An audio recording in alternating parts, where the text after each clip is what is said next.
मंडळी हे बघा आणि जेवायला बसलेलो आहे बघा. रात्रीचे 10:30 वाजले. हे बघा मुंबईकर कशी सोय करतायत आपली बघा. काय आणलंय दादा बघू. घरून आणली बनवून बाजरीची भाकरी आणि भाजी आणली.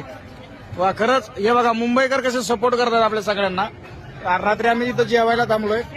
त्यांनी किती भाकर टेम्पो दिला त्याचा नाहीये. 4 घास गव्हाणा खाऊ घातले. बाकी काही नाही. धन्यवाद खरंच आभार आहे. दुसरं कोणाचं केळे पण आहे. बस बस बस बस बस बस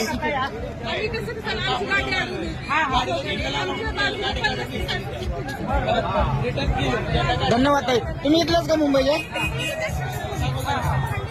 दादा कुठले तुम्ही. हो दादा कुठले तुम्ही. अच्छा सांगोला. तर बघू शकता हे सांगोल्याचे आपले बांधव आहेत. मुंबईमध्ये आहेत आणि त्यांनी घरून भाकरी बनवून आणल्या.